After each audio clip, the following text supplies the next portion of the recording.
أشهد أن لا إله إلا الله وحده لا شريك له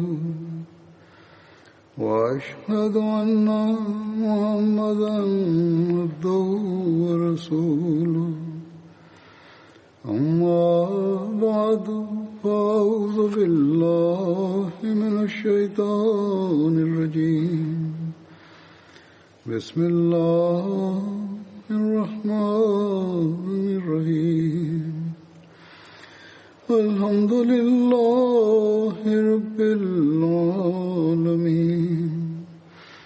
الرحمن الرحيم مالك يوم الدين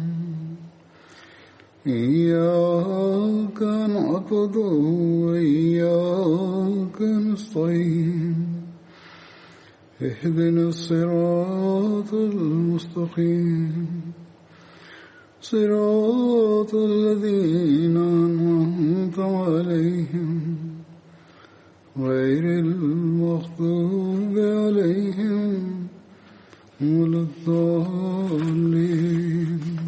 അഹ്സാബ് യുദ്ധത്തിനു ശേഷം ബനു ഖുറൈസയുടെ വിശ്വാസവഞ്ചന കാരണമായി അവർക്ക് ശിക്ഷ നൽകണമെന്ന് റസൂൽ കരീം സല്ലല്ലാഹു അലൈഹി വസല്ലമയോട് ദൈവകൽപ്പന ഉണ്ടായതായി കഴിഞ്ഞ ഖുതുബയിൽ പറയുകയുണ്ടായി. അതിനെ തുടർന്ന് അവരുമായി യുദ്ധം നടന്നു. ശേഷം യുദ്ധം അവസാനിപ്പിക്കുന്ന കാര്യത്തിൽ ബനു ഖുറൈസ ഹസ്രത്ത് സാദ് തന്നെ തങ്ങളുടെ വിധികർത്താവായി വേണം എന്ന് ആവശ്യപ്പെടുകയുണ്ടായി. അങ്ങനെ ഹസ്രത്ത് സാദ് തീരുമാനം അറിയിച്ചു. ഈ യുദ്ധത്തെക്കുറിച്ച് പരാമർശിച്ചുകൊണ്ട് ഹസ്രത്ത് മുസ്ലിം മൗദ് റളിയല്ലാഹു അൻഹു ഒരിടത്ത് ഇപ്രകാരം വിവരിക്കുന്നു: 20 നാളുകൾക്ക് ശേഷമാണ് മുസ്ലിങ്ങളുടെ ശ്വാസം നേരെ വീണത്, അതായത് അഹ്സാബ് യുദ്ധത്തിനു ശേഷം. എന്നാൽ ഇനിയും ബനു ഖുറൈസയുടെ കാര്യത്തിൽ ഒരു തീരുമാനം ആയിട്ടുണ്ടായിരുന്നില്ല.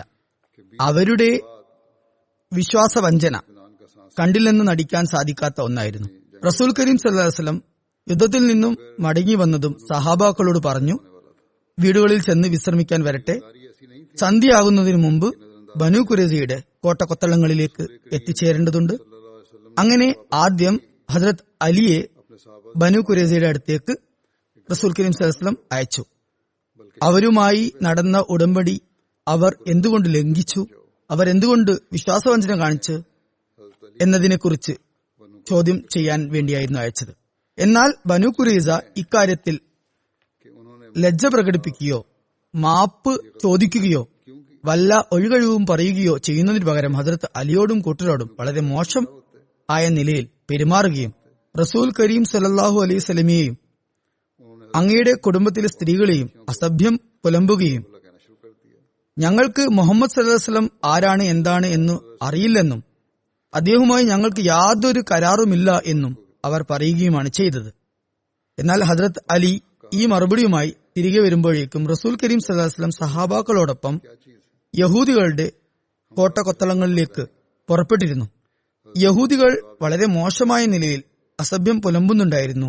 റസൂൽ കരീം സല്ലല്ലാഹു അലൈഹി വസല്ലമയുടെ ഭാര്യമാരെക്കുറിച്ചും പെൺമക്കളെക്കുറിച്ചും അനാവശ്യം പറയുന്നുണ്ടായിരുന്നു. അതുകൊണ്ട് തന്നെ ഹസ്രത്ത് അലി റളിയല്ലാഹു അൻഹു കരുതി ഇത്തരം സംഭാഷണം റസൂൽ കരീം സല്ലല്ലാഹു അലൈഹി വസല്ലമയെ വിഷമിപ്പിക്കും. അതുകൊണ്ട് തന്നെ അദ്ദേഹം പറഞ്ഞു, അല്ലയോ അള്ളാഹുവിന്റെ റസൂലെ, താങ്കൾ എന്തിനാണ് പ്രയാസപ്പെടുന്നത്? അവരോട് യുദ്ധം ചെയ്യാൻ ഞങ്ങൾ മതി. അതുകൊണ്ട് താങ്കൾ ദയവ് ചെയ്ത് തിരിച്ചു വരണം. റസൂൽ കരീം സല്ലല്ലാഹു അലൈഹി വസല്ലം പറഞ്ഞു, എനിക്കറിയാം നിങ്ങൾ ചിലപ്പോൾ അവർ എന്നെ അസഭ്യം പറയുന്നത് കേൾക്കുന്നതിൽ നിന്നും തടയാനായിരിക്കും ഇപ്രകാരം പറയുന്നത്. അപ്പോൾ ഹസ്രത്ത് അലി പറഞ്ഞു, അത് തന്നെയാണ് കാര്യം. അപ്പോൾ റസൂൽ കരീം സല്ലല്ലാഹു അലൈഹി വസല്ലം പറഞ്ഞു, അവർ അസഭ്യം പുലമ്പിയാൽ എന്തുണ്ടാകാനാണ്? മൂസാ നബി അവരുടെ തന്നെ ആളായിരുന്നില്ലേ? അദ്ദേഹത്തെ അവർ ഇതിലുമധികം വിഷമിപ്പിക്കുകയുണ്ടായി. ഇതും പറഞ്ഞുകൊണ്ട് റസൂൽ കരീം സല്ലല്ലാഹു അലൈഹി വസല്ലം യാത്ര തുടർന്നു. യഹൂദികൾ കോട്ടവാതിൽ അടയ്ക്കുകയുണ്ടായി. എന്നിട്ട് മുസ്ലിങ്ങളുമായി അവർ യുദ്ധം തുടങ്ങി. അവരുടെ സ്ത്രീകളും യുദ്ധത്തിൽ ചേരുകയുണ്ടായി. കോട്ട മതിലിനു താഴെ മുസ്ലിങ്ങൾ ഇരിക്കുകയായിരുന്നു. അപ്പോൾ ഒരു യഹൂദി സ്ത്രീ അവയുടെ മേൽ കല്ലിടുകയും അങ്ങനെ ഒരു മുസ്ലിം വധിക്കപ്പെടുകയും ചെയ്തു. കുറച്ചു ദിവസം ഉപരോധം തുടർന്നതിനു ശേഷം യഹൂദികൾ മനസ്സിലാക്കി ഇത് അധികകാലം നീട്ടിക്കൊണ്ടുപോകാൻ സാധിക്കുകയില്ല. അപ്പോൾ അവരുടെ ചില തലവന്മാർ റസൂൽ കരീം സല്ലല്ലാഹു അലൈഹി വസല്ലമയോട് അബുൽ ബാബ അൻസാരി എന്ന അവരുടെ പഴയകാല സുഹൃത്തും അതുപോലെ ഔസ് ഗോത്ര തലവനുമായ വ്യക്തിയെ തങ്ങളുടെ അടുത്തേക്ക് അയക്കാൻ ആവശ്യപ്പെട്ടു. അപ്പോൾ റസൂൽ കരീം സല്ലല്ലാഹു അലൈഹി വസല്ലം അബുൽ ബാബയെ അങ്ങോട്ടേക്ക് അയച്ചു.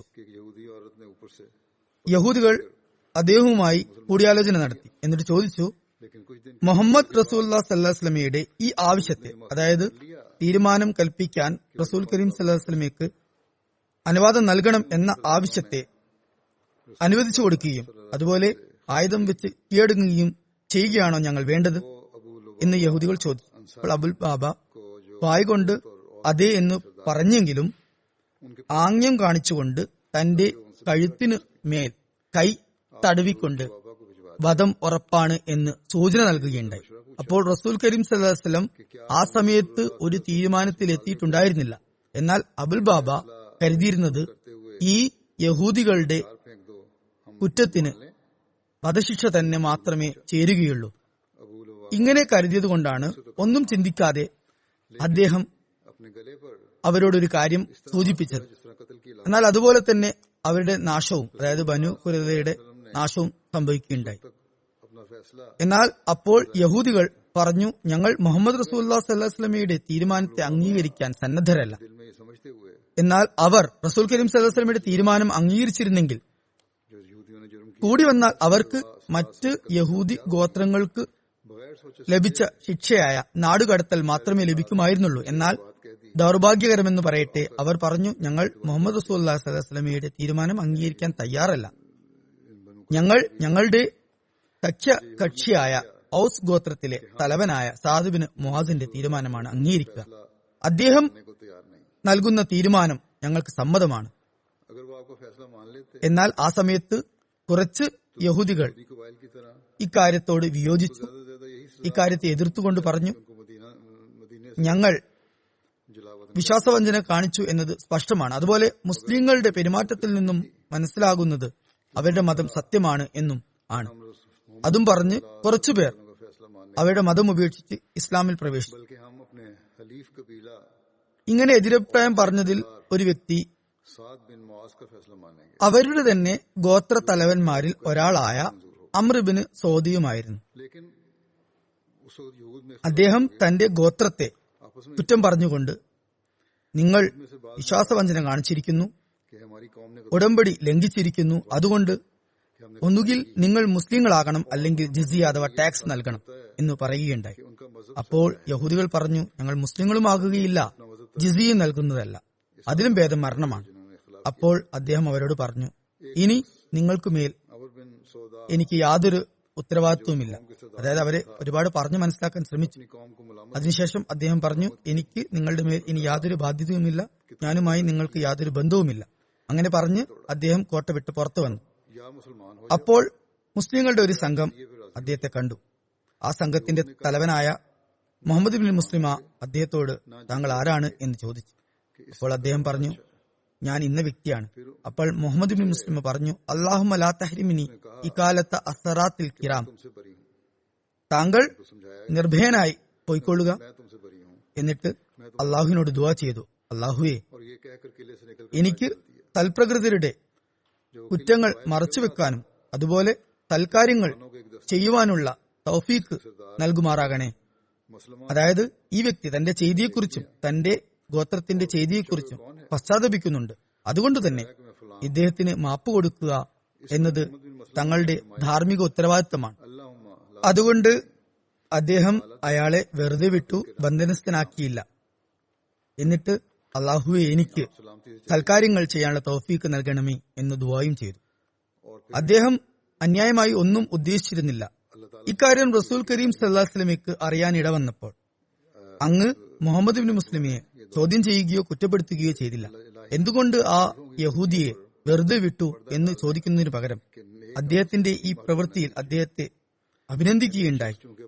അതായത് അക്കാര്യത്തിൽ താങ്കൾ നല്ല കാര്യമാണ് ചെയ്തത് എന്ന് അദ്ദേഹത്തെ പ്രശംസിക്കുകയുണ്ടായി. ഇങ്ങനെ ഒറ്റപ്പെട്ട സംഭവങ്ങൾ, വ്യക്തികളുടെ കാര്യങ്ങൾ നമുക്ക് അറിയാൻ കഴിയുന്നുണ്ട്. എന്നാൽ സംഘടിതമായ നിലയിൽ ആ ഗോത്രം से ही नेक कामों की तौफीक बख्शता है। റസൂൽ കരീം സല്ലല്ലാഹു അലൈഹി വസല്ലമയുടെ തീരുമാനത്തിന് എതിര് നിൽക്കുകയുണ്ടായി. इरादा नहीं। അവരിൽ കുറച്ചുപേർ ഈ തീരുമാനത്തെ जब रसूलुल्लाह सल्लल्लाहु अलैहि वसल्लम ചോദ്യം ചെയ്യുകയും മുസ്ലിങ്ങളുമായി ഉടമ്പടി നടത്തണം എന്നാവശ്യപ്പെടുകയും ചെയ്തു. को ഇത് ഒറ്റപ്പെട്ട സംഭവങ്ങൾ മാത്രമാണ്. नहीं की पूछा नहीं कि क्यों അവർ तुमने उसको पकड़ा। ഒരു ഗോത്രമെന്ന നിലയിൽ റസൂൽ കരീം സല്ലല്ലാഹു അലൈഹി വസല്ലമയെ വിധികർത്താവായി അംഗീകരിക്കാൻ തയ്യാറായിരുന്നില്ല.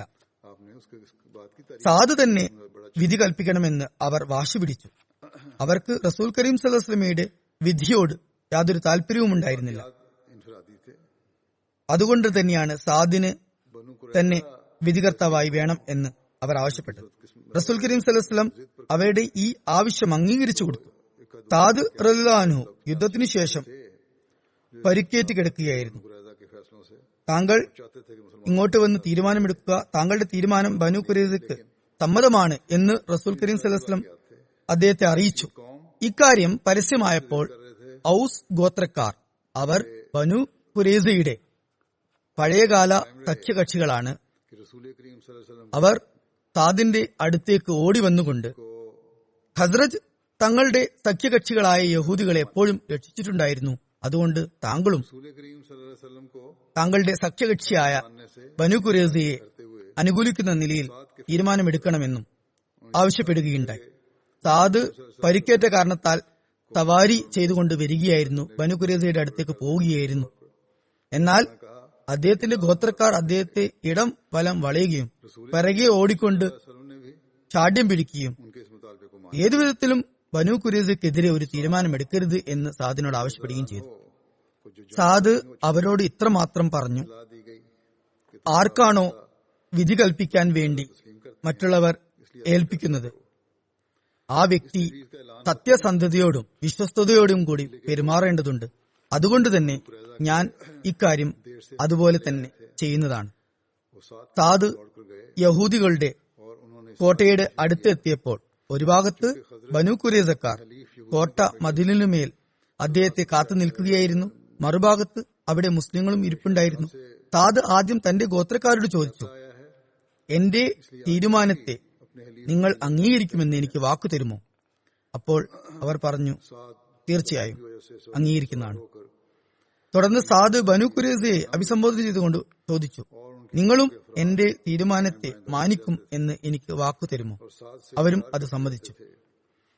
തുടർന്ന് വളരെ ലജ്ജയോടുകൂടി റസൂൽ കരീം സല്ലല്ലാഹു അലൈഹി വസല്ലം ഇരിക്കുന്ന ഭാഗത്തേക്ക് मगर साद ने ആംഗ്യം കാണിച്ചുകൊണ്ട്, यही जवाब അതായത് അവിടെ റസൂൽ കരീം സല്ലല്ലാഹു അലൈഹി വസല്ലം ഇരിക്കുന്ന കാരണത്താൽ അങ്ങോട്ട് മുഖമുയർത്തി നോക്കാതെ വളരെയധികം എളിമയോടെയും വളരെയധികം നാണത്തോടും കൂടി ചോദിച്ചു, ഇവിടെയുള്ള ആളുകളും എന്റെ തീരുമാനത്തെ അംഗീകരിക്കുമെന്ന് വാക്കു തരുമോ? അദ്ദേഹം റസൂൽ കരീം സല്ലല്ലാഹു അലൈഹി വസല്ലമയായിരുന്നു ഉദ്ദേശിച്ചത്. അപ്പോൾ റസൂൽ കരീം സല്ലല്ലാഹു അലൈഹി വസല്ലം പറഞ്ഞു, തീർച്ചയായും അംഗീകരിക്കുന്നതാണ്. इंतजार कर रहे थे। അതിനുശേഷം 3 പേരോടും मान बैठे थे വാഗ്ദാനം तो साद വാങ്ങിയ ശേഷം कौम से पूछा സാദ് ബൈബിളിലൊരു കൽപ്പന അവർക്ക് വായിച്ചു കേൾപ്പിക്കുകയുണ്ടായി. कि जो मैं फैसला ബൈബിളിൽ ഇപ്രകാരം വന്നിരിക്കുന്നു, യുദ്ധത്തിനായി നിങ്ങൾ ഒരു നഗരത്തെ സമീപിക്കുമ്പോൾ സമാധാന സന്ധിക്കുള്ള അവസരം നൽകണം. അവർ സമാധാന സന്ധിക്ക് തയ്യാറാവുകയും കവാടങ്ങൾ തുറന്നു തരികയും ചെയ്താൽ നഗരവാസികൾ അടിമകളായി നിന്നെ സേവിക്കട്ടെ. എന്നാൽ ആ നഗരം സന്ധി ചെയ്യാതെ നിനക്കെതിരെ യുദ്ധം ചെയ്താൽ നീ അതിനെ വളഞ്ഞാക്രമിക്കണം. നിന്റെ ദൈവമായ കർത്താവ് അതിനെ നിന്റെ കയ്യിൽ ഏൽപ്പിക്കുമ്പോൾ അവിടെയുള്ള പുരുഷന്മാരെ എല്ലാം വാളിനിരയാക്കണം. എന്നാൽ സ്ത്രീകളെയും കുട്ടികളെയും കന്നുകാലികളെയും നഗരത്തിലുള്ള മറ്റെല്ലാ സാധനങ്ങളോടുമൊപ്പം കൊള്ള വസ്തുക്കളായി എടുത്തുകൊള്ളുക. നിന്റെ ദൈവമായ കർത്താവ് നിനക്ക് തരുന്ന ശത്രുക്കളുടെ വസ്തുവകകളെല്ലാം അനുഭവിച്ചുകൊള്ളുക. ഈ ദേശക്കാരുടേതല്ലാത്ത വിദൂരസ്ഥമായ പട്ടണങ്ങളോട് നീ ഇപ്രകാരമാണ് പ്രവർത്തിക്കേണ്ടത്. എന്നാൽ നിന്റെ ദൈവമായ കർത്താവ് നിനക്ക് അവകാശമായി തരുന്ന ഈ ജനതകളുടെ പട്ടണങ്ങളിൽ ശ്വാസം കഴിക്കുന്ന ഒന്നിനെയും ജീവിക്കാൻ അനുവദിക്കരുത്. എല്ലാറ്റിനെയും ഇല്ലായ്മ ചെയ്യണം. നിന്റെ ദൈവമായ കർത്താവ് കൽപ്പിച്ചിട്ടുള്ളതുപോലെ ഹിത്യർ, അമോര്യർ, കാനാന്യർ, പെരീസ്യർ, ഹിവ്യർ, ജബൂസ്യർ എന്നിവരെ നിശേഷം നശിപ്പിക്കണം. അവർ തങ്ങളുടെ ദേവന്മാരുടെ മുമ്പിൽ ചെയ്യുന്ന മ്ലേച്ഛതകൾ നിങ്ങളെ പഠിപ്പിക്കാതിരിക്കാനും അങ്ങനെ നിങ്ങളുടെ ദൈവമായ കർത്താവിനെതിരായി നിങ്ങൾ പാപം ചെയ്യാതിരിക്കാനുമാണ് ഇപ്രകാരം നിർദ്ദേശിച്ചിട്ടുള്ളത്. ഇതാണ് ബൈബിൾ വചനങ്ങൾ. ഇത് ഹദ്രത്ത് സാദ് അവർക്ക് മുമ്പാകെ വായിച്ച് കേൾപ്പിച്ച് ഇതിനനുസരിച്ച് തീരുമാനമെടുക്കുകയുണ്ടായി. ബൈബിളിലെ ഈ തീരുമാനത്തിൽ നിന്നും മനസ്സിലാക്കാൻ സാധിക്കുന്നത്, യഹൂദികൾ ജയിക്കുകയാണെങ്കിൽ, അതുപോലെ റസൂൽ കരീം സല്ലല്ലാഹു അലൈഹി വസല്ലം പരാജയപ്പെടുകയാണെങ്കിൽ ബൈബിളിലെ ഈ വിധി പ്രകാരം അവർ ആദ്യം തന്നെ മുസ്ലിങ്ങളെയൊക്കെ ഒന്നടങ്കം സ്ത്രീ പുരുഷന്മാരെയും കുട്ടികളെയും ഒക്കെ വധിക്കുമായിരുന്നു. तो इसे जंग ചരിത്രത്തിൽ നിന്നും മനസ്സിലാക്കാൻ സാധിക്കുന്നതും യഹൂദികളുടെ ഉദ്ദേശം तावन तेरा खुदा ഇസ്ലാമിലുള്ള സ്ത്രീ പുരുഷന്മാരെയും കുട്ടികളെയും ഒക്കെ ഒറ്റയടിക്ക് വധിക്കണം എന്ന് തന്നെയാണ്. मर्द को അവർ കൂടിപ്പോയാൽ ഔദാര്യമെന്ന നിലയിൽ औरतों और लड़कों और मवाशी നിയമാവർത്തന പുസ്തകത്തിലെ कुछ उस शहर മേലുദ്ധരണി പ്രകാരം उसका सारा വിദൂര പട്ടണങ്ങളിലുള്ള സമൂഹങ്ങളോട് ചെയ്യുന്നത് പോലെ അവരുടെ എല്ലാ പുരുഷന്മാരെയും വധിക്കുകയും സ്ത്രീകളെയും കുട്ടികളെയും അതുപോലെ വസ്തുക്കളെയും ഒക്കെ इसी तरह से तू കൊള്ളയടിക്കുകയും ചെയ്യുമായിരുന്നു. സാദ് ബനു ഖുറൈസയുടെ और उन कौमों के സഖ്യകക്ഷിയായിരുന്നു. അവരുടെ यही हाल സുഹൃത്തുക്കളിൽപ്പെട്ട വ്യക്തിയായിരുന്നു. എന്നാൽ യഹൂദികൾ ഇസ്ലാമിക ശരീഅത്ത് പ്രകാരം तेरी मिराज അത് അവർ അനുസരിക്കുകയാണെങ്കിൽ അവരുടെ ജീവൻ എന്തായാലും രക്ഷപ്പെടുമായിരുന്നു. മുഹമ്മദ് സല്ലല്ലാഹു അലൈഹി വസല്ലമയുടെ തീരുമാനത്തെ അംഗീകരിക്കാൻ കൂട്ടാക്കിയില്ല എന്ന് കണ്ടപ്പോൾ मूरी और कनानी യഹൂദികളെക്കുറിച്ച് और हव ഹദ്രത്ത് മൂസ നിയമാവർത്തന പുസ്തകത്തിൽ മുമ്പേ തന്നെ ഇത്തരം हुक्म किया है അവസരങ്ങളിൽ ताकि वह अपने सारे നൽകിയിട്ടുള്ള അധ്യാപനം തിരഞ്ഞെടുക്കുകയും അതനുസരിച്ച് से किए तुमको വിധി കൽപ്പിക്കുകയും ചെയ്തു. ഈ തീരുമാനത്തിൽ മുഹമ്മദ് റസൂലുള്ളാഹി സ്വല്ലല്ലാഹു അലൈഹി വസല്ലമയ്ക്കോ അതുപോലെ മുസ്ലിങ്ങൾക്കോ ഒരു പങ്കുമില്ല. ഇത് അവരുടെ തന്നെ ഗ്രന്ഥത്തിന്റെ അടിസ്ഥാനത്തിലുള്ള തീരുമാനമായിരുന്നു. മൂസക്കും അതുപോലെ തോറക്കും അതുപോലെ യഹൂദികൾക്കും മാത്രമാണ് ഇതിൽ പങ്കുള്ളത്. जाहिर है അവർ അന്യ സമൂഹങ്ങളെ 1000 വർഷങ്ങൾക്ക് മുമ്പ് തന്നെ ഇതുപോലെ हार जाते ചെയ്യുകയുണ്ടായി. फैसले के मुताबिक മുഹമ്മദ് റസൂലുള്ളാഹി സ്വല്ലല്ലാഹു അലൈഹി വസല്ലം അവരോട് കരുണ ചെയ്യാനായി അവരെ വിളിച്ചപ്പോൾ അവർ അത് എതിർത്തു. എന്നിട്ട് പറഞ്ഞു, മുഹമ്മദ് റസൂലുള്ളാഹി സ്വല്ലല്ലാഹു അലൈഹി വസല്ലമയുടെ से साबित है കാര്യം അംഗീകരിക്കാൻ ഞങ്ങൾ തയ്യാറല്ല. को यही रहता ഹദ്രത്ത് സാദിനെ മാത്രമേ ഞങ്ങൾ അംഗീകരിക്കുകയുള്ളൂ. को സാദ് മൂസയുടെ തീരുമാനത്തിന്റെ അടിസ്ഥാനത്തിൽ തീരുമാനിച്ചപ്പോൾ ഹദ്രത്ത് മുസ്ലിം മോദി എഴുതുന്നു, तब भी किताब ഇന്ന് ക്രിസ്തീയ ലോകം के मस्कूरा वाला फैसला മുറവിളി കൂട്ടുന്നത് മുഹമ്മദ് റസൂലുള്ളാഹി സ്വല്ലല്ലാഹു അലൈഹി വസല്ലം വളരെ വലിയ അക്രമം പ്രവർത്തിച്ചു എന്നാണ്. ക്രിസ്തീയ ഗ്രന്ഥകർത്താക്കൾ ഒരിക്കലും തന്നെ ഇക്കാര്യം ശ്രദ്ധിക്കുന്നില്ല. അതായത് മുഹമ്മദ് റസൂലുള്ളാഹി സ്വല്ലല്ലാഹു അലൈഹി വസല്ലം മറ്റൊരു സന്ദർഭത്തിലും के हलीफ थे അക്രമം പ്രവർത്തിച്ചതായി അവർക്ക് കാണാൻ സാധിക്കുകയില്ല. അതുപോലെ മറ്റ് നൂറുകണക്കിന് സന്ദർഭങ്ങളിൽ ശത്രുക്കളോട് മുഹമ്മദ് റസൂലുള്ളാഹി സ്വല്ലല്ലാഹു അലൈഹി വസല്ലം കരുണയോടെ പ്രവർത്തിച്ചതും അവരെ വെറുതെ വിട്ടതും കാണാൻ സാധിക്കും. तस्लीम नहीं किया എല്ലാ സന്ദർഭങ്ങളിലും മുഹമ്മദ് റസൂലുള്ളാഹി സ്വല്ലല്ലാഹു അലൈഹി വസല്ലം അവർക്ക് മാപ്പ് നൽകുകയുണ്ടായി. എന്നാൽ ഈ ഒരു സന്ദർഭം മാത്രമേ ശത്രുക്കൾ നിർബന്ധിച്ചതിന്റെ ഫലമായി ഇങ്ങനെ കാണാൻ സാധിക്കുകയുള്ളൂ. की जिम्मेदारी അവർ പറഞ്ഞു, മുഹമ്മദ് റസൂലുള്ളാഹി സ്വല്ലല്ലാഹു അലൈഹി വസല്ലമയുടെ തീരുമാനത്തെ ഞങ്ങൾ അംഗീകരിക്കുകയില്ല, മറിച്ച് ഇന്ന വ്യക്തിയുടെ തീരുമാനത്തെ മാത്രമേ ഞങ്ങൾ മാനിക്കുകയുള്ളൂ. फैसला था ആ വ്യക്തി മുഹമ്മദ് റസൂലുള്ളാഹി സ്വല്ലല്ലാഹു അലൈഹി വസല്ലമയോട് മുമ്പ് തന്നെ ഒരു വാഗ്ദാനവും എടുക്കുകയുണ്ടായി. അതായത്, ഞാൻ गैर कौमों के എടുക്കുന്ന തീരുമാനത്തെ താങ്കൾ അംഗീകരിക്കണമെന്ന്. किया था ചരിത്രത്തിൽ നിന്നും ഈ വാഗ്ദാനം തെളിയുന്നുണ്ട്. बुलाया എന്നാൽ സാധു തന്നെയും ഇത് സ്വന്തമായി എടുത്ത തീരുമാനമല്ല. അദ്ദേഹവും ഇത് മൂസയുടെ തീരുമാനത്തെ के लिए ആവർത്തിക്കുകയാണുണ്ടായത്. മൂസയുടെ തന്നെ സമുദായമായിരുന്നു ഈ പറയപ്പെട്ട യഹൂദികളും. साद ने അതുകൊണ്ട് തന്നെ ആരെങ്കിലും അക്രമം പ്രവർത്തിച്ചു എന്ന് പറയുകയാണെങ്കിൽ അത് യഹൂദികൾ തന്നെ തങ്ങളോട് തന്നെയാണ് പ്രവർത്തിച്ചത്. അതുപോലെ അവർ റസൂൽ കരീം സല്ലല്ലാഹു അലൈഹി വസല്ലമയുടെ തീരുമാനത്തെ എതിർത്തതുകൊണ്ടാണ് അങ്ങനെ സംഭവിച്ചത്. അതുകൊണ്ട് തന്നെ ആരെങ്കിലും അക്രമം പ്രവർത്തിച്ചിട്ടുണ്ടെങ്കിൽ അത് മൂസ അലൈഹി ഇസ്ലാം ആണ്. അതുപോലെ തന്നെ बाकी तो कहीं जुल्म नजर नहीं ഉപരോധിക്കപ്പെട്ട ശത്രുക്കളെക്കുറിച്ച് തോറയിലുള്ള ദൈവിക കൽപ്പന മൂസയുടെ അധ്യാപന പ്രകാരമാണ്. അതുകൊണ്ട് छोड़ा और ഈ ക്രിസ്തീയ ഗ്രന്ഥകർത്താക്കൾക്ക് वसल्लम ने ഇക്കാര്യം മനസ്സിലാക്കേണ്ടതുണ്ട്. അതുപോലെ മൂസ അലൈഹി ഇസ്ലാമയെയും അദ്ദേഹത്തിന് ഇത്തരമൊരു അധ്യാപനം തോറയിൽ നൽകിയ മൂസയുടെ ദൈവത്തെയുമാണ് അക്രമിയായി അവർ ചിത്രീകരിക്കേണ്ടത്. मानेंगे അഹ്സാബ് യുദ്ധത്തിനു ശേഷം റസൂൽ കരീം സല്ലല്ലാഹു അലൈഹി വസല്ലം പറഞ്ഞു, इकरार ले लिया था ഇന്നു മുതൽ മുശ്രിക്കീങ്ങൾ फैसला करूंगा उसे आप मान നമുക്കുമേൽ ആക്രമണം നടത്തുകയില്ല. जैसे കാരണം ഇനി ഇസ്ലാം അവരുടെ മേൽ പ്രത്യാക്രമണം നടത്തുന്നതാണ്. ആരൊക്കെ നമ്മുടെ മേൽ ആക്രമണം നടത്തിയോ नहीं किया അവർക്കൊക്കെ മറുപടി ഇസ്ലാം നൽകുന്നതാണ്. അങ്ങനെ തന്നെ സംഭവിക്കുകയും ചെയ്യുകയുണ്ടായി. അഹ്സാബ് യുദ്ധത്തിൽ कि यहूदी मुद्दई थे കാഫിര്യങ്ങൾക്ക് എന്ത് നഷ്ടമാണ് ഉണ്ടായത്? किया കുറച്ച് പേർ മാത്രമാണ് അവിടെ വധിക്കപ്പെട്ടത്.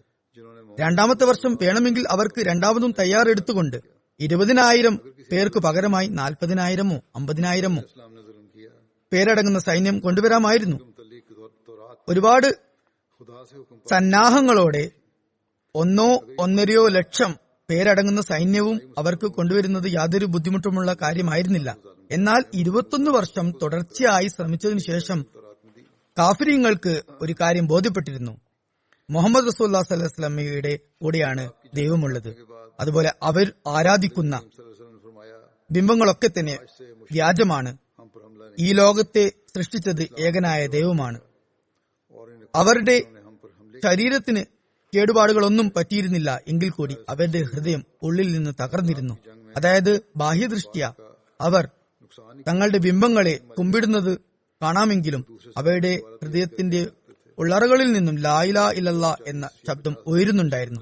ഹദ്രത്ത് അബൂ സയ്യിദ് ഖുദ്രി റളിയല്ലാഹു അൻഹു നിവേദനം ചെയ്യുന്നു, ഹദ്രത്ത് സാദ് ബിൻ മാസ് എടുത്ത തീരുമാനത്തെ അംഗീകരിക്കാം എന്ന നിബന്ധനയോടുകൂടി ചിലർ കോട്ട വിട്ട് പുറത്തു വന്നു. റസൂൽ കരീം സല്ലല്ലാഹു അലൈഹി വസല്ലം സാദിനെ വിളിപ്പിച്ചു. അദ്ദേഹം ഒരു കഴുതപ്പുറത്ത് സവാരി ചെയ്തുകൊണ്ട് വന്നു. പള്ളിയുടെ അടുത്തെത്തിയപ്പോൾ നബി സല്ലല്ലാഹു അലൈഹി വസല്ലം മുസ്ലിങ്ങളോട് പറഞ്ഞു, നിങ്ങളിൽ ശ്രേഷ്ഠനായ ഒരു വ്യക്തിയെ അല്ലെങ്കിൽ നിങ്ങളുടെ നേതാവിനെ സ്വീകരിക്കാനായി നിങ്ങൾ എഴുന്നേൽക്കുക. തുടർന്ന് സാദിനോട് പറഞ്ഞു, ഇക്കൂട്ടർ താങ്കളുടെ തീരുമാനം അംഗീകരിക്കാൻ തയ്യാറാണ്. അപ്പോൾ സാദ് പറഞ്ഞു, എന്നാൽ ഞാൻ എന്റെ തീരുമാനം അറിയിക്കാം. ഇതിൽ യുദ്ധകുതുകികളായ വ്യക്തികളെ, അതായത് യുദ്ധത്തിന് താല്പര്യം കാണിക്കുന്ന വ്യക്തികളെ വധിച്ചു കളയുക, അതുപോലെ അവരുടെ ഭാര്യ മക്കളെ ഒക്കെ ബന്ധനസ്ഥരാക്കുക. അപ്പോൾ റസൂൽ കരീം സല്ലല്ലാഹു അലൈഹി വസല്ലം പറഞ്ഞു, താങ്കൾ ദൈവഹിതത്തിന് അനുസൃതമായിട്ടാണ് തീരുമാനമെടുത്തിരിക്കുന്നത്. പറഞ്ഞു, താങ്കൾ രാജകീയമായ തീരുമാനം അല്ലെങ്കിൽ രാജാക്കന്മാർ എടുക്കുന്ന പോലുള്ള തീരുമാനമാണ് എടുത്തിരിക്കുന്നത്. ഇങ്ങനെ ബുഖാരിയിൽ നിവേദനം വന്നിട്ടുണ്ട്. ഇതിന് ഒരുപാട് വിശദീകരണം ഹദ്റത്ത് മിർസ ബഷീർ അഹ്മദ് സാഹിബ് എഴുതിയിട്ടുണ്ട്. കുറച്ച് കാര്യങ്ങൾ ഞാനിവിടെ വിവരിക്കാം. ബനു ഖുറൈസയെ കുറിച്ച് അദ്ദേഹം ഇപ്രകാരം എഴുതുന്നു: അവസാനം ഏതാണ്ട് 30 ദിവസങ്ങൾക്ക് ശേഷം ഉപരോധം അവസാനിപ്പിച്ചുകൊണ്ട് ഈ ദൗർഭാഗ്യവാന്മാരായ യഹൂദികൾ തങ്ങൾക്ക് വിധികർത്താവായി തെരഞ്ഞെടുത്ത വ്യക്തി അവരുടെ സഖ്യകക്ഷിയിൽപ്പെട്ട ആളായിരുന്നിട്ട് കൂടി അവരുടെ ഈ ചെയ്തികൾ നിമിത്തമായി അവരോട് ഹൃദയത്തിൽ യാതൊരു കരുണയുമില്ലാത്ത ആളായിരുന്നു. ആ വ്യക്തി നീതിയുടെയും ന്യായത്തിന്റെയും ആൾരൂപമായിരുന്നിട്ട് കൂടി റഹ്മത്തുൽ ആലമീൻ ആയ റസൂൽ കരീം സല്ലല്ലാഹു അലൈഹി വസല്ലമയെ പോലെ കരുണാർദ്രനായ ഹൃദയമുള്ള വ്യക്തിയായിരുന്നില്ല. വിശദീകരിച്ചുകൊണ്ട് പറയുന്നു, ഔസ് ഗോത്രം ബനു ഖുറൈസ ഗോത്രത്തിന്റെ പുരാതനകാല സഖ്യ കക്ഷിയായിരുന്നു. അന്ന് ആ ഗോത്രത്തിന്റെ നേതാവായ സാദ് ബിൻ മാസ് ഖന്തക് യുദ്ധത്തിൽ പരിക്കേറ്റ് പള്ളിയുടെ മുറ്റത്ത് ചികിത്സയിലായിരുന്നു. അവർ ഈ സന്ധിബന്ധുത്വം കണക്കിലെടുത്തുകൊണ്ട് പറഞ്ഞു, സാദ് ബിൻ മാസ് തന്നെ വിധികർത്താവായി ഞങ്ങൾക്ക് വേണം. അദ്ദേഹത്തിന്റെ തീരുമാനത്തെ ഞങ്ങൾ അംഗീകരിക്കുന്നതാണ്.